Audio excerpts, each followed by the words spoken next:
Paul, Romans, and the Sabbath. Certain portions of Scripture may appear contradictory. When Bible students discover this, they often assume the Bible is untrustworthy. They reject the Bible rather than studying to resolve the conflict. Every student of Scripture should remember, truth is harmonious.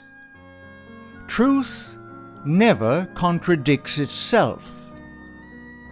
When one Bible text appears to conflict with another, it is heaven's invitation for more study.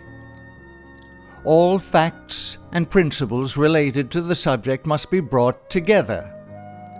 The correct understanding is always found when the conclusion does not conflict or contradict the weight of evidence. As truth is never contradictory, further study will always resolve conflicting ideas.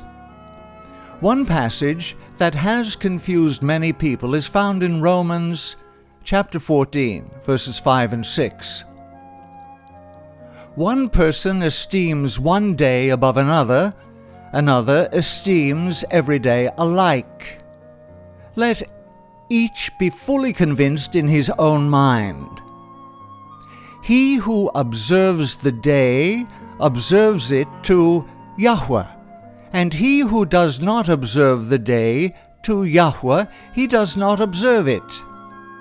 He who eats, eats to Yahweh, for he gives Yahweh thanks. And he who does not eat to Yahweh, he does not eat and gives Yahweh thanks.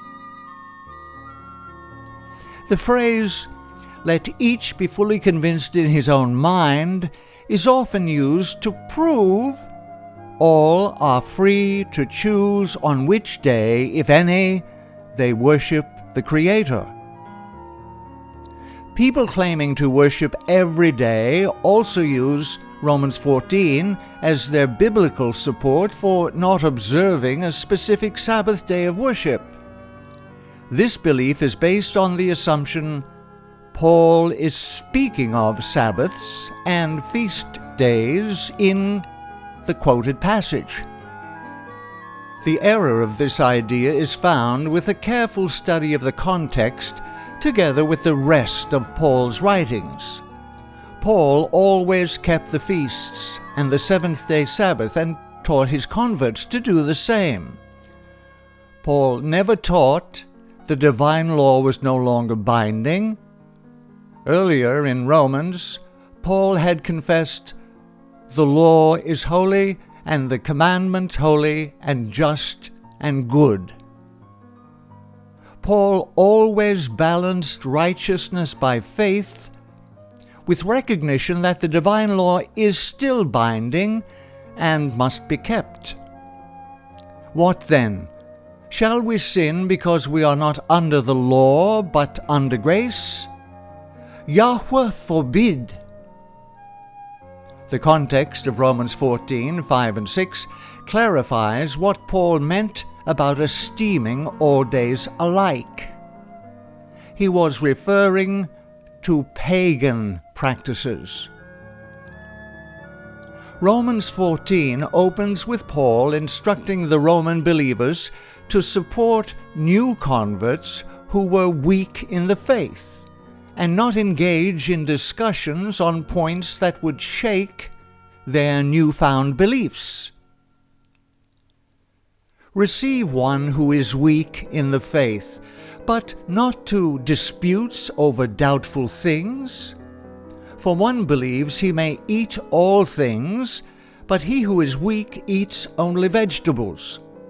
Let not him who eats despise him who does not eat, and let not him who does not eat judge him who eats.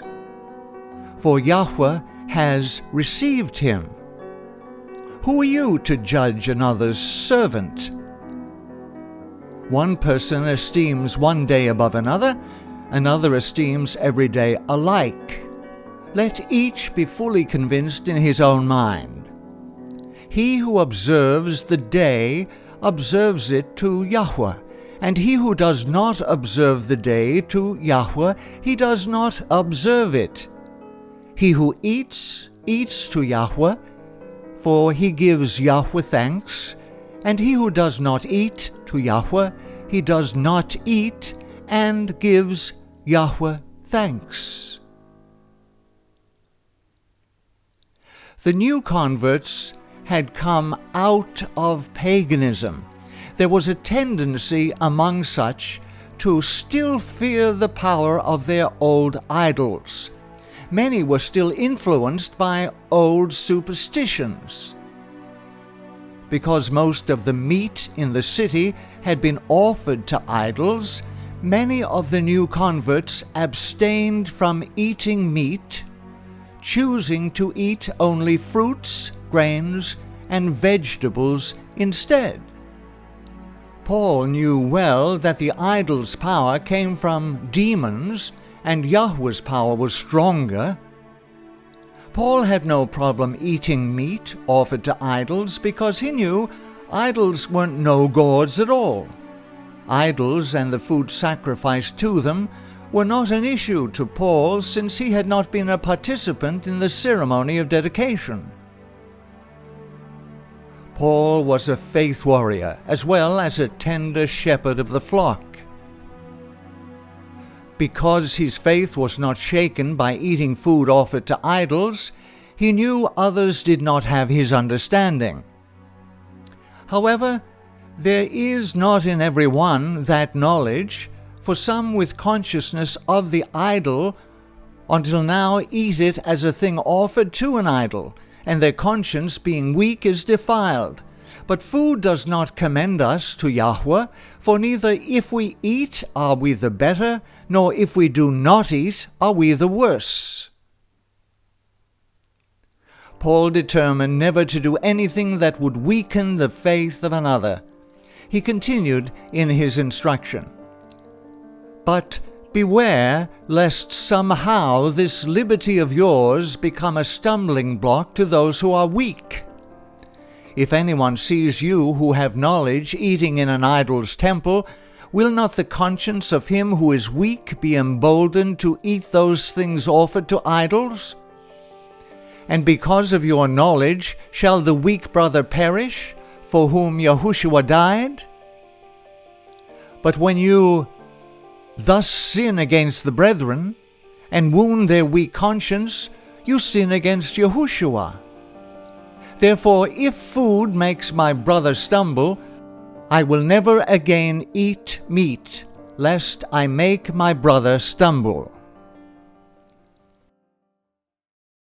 Some of the new converts in Rome were esteeming one day above another as a continuation of the old pagan beliefs. The pagans often went on partial fasts, abstaining from certain foods on particular days. This is similar to Roman Catholics eating fish, but not other meats on Friday, now mostly a thing of the past.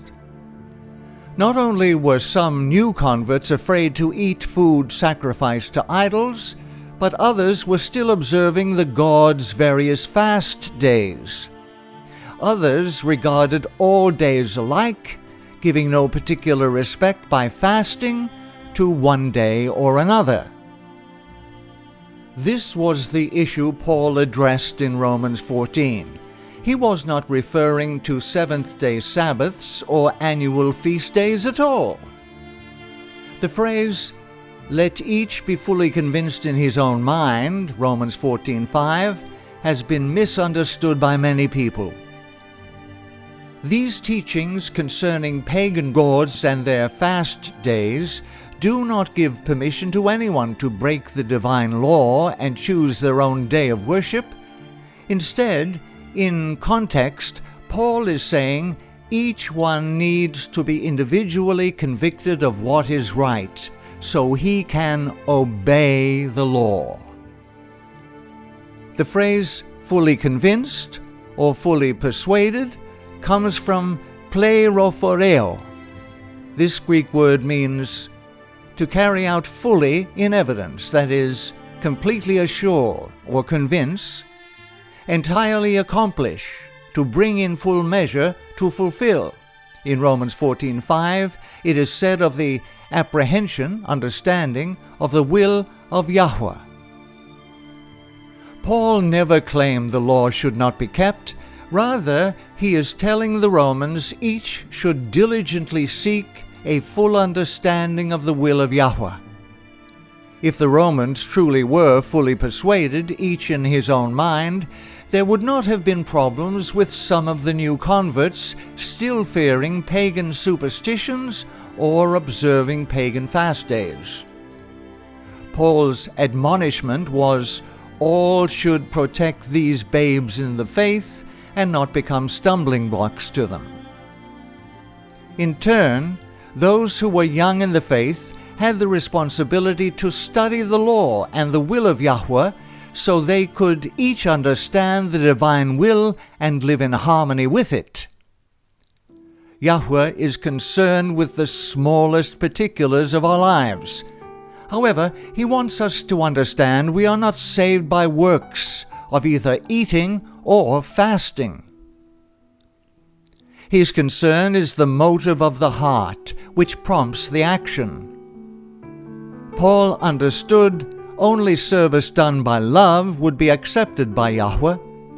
He admonished the Roman believers to stop judging one another based on works, fasting or not fasting.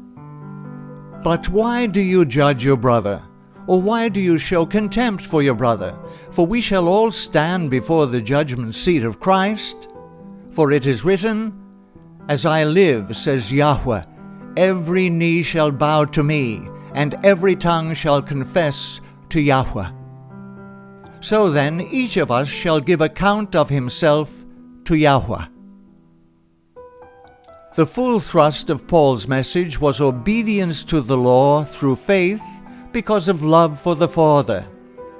Paul cautioned the Romans against judging others because we ourselves will also be judged by Yahweh. Love does no harm to a neighbor. Therefore, love is the fulfillment of the law. Paul's message to the Romans is as applicable today as when it was written. Let everyone protect those young in the faith, neither judging others nor being a stumbling block to them. Let everyone commit to know, to study, and understand Yahweh's will and live his life in harmony with that will. May all believers keep the divine law because we love the lawgiver.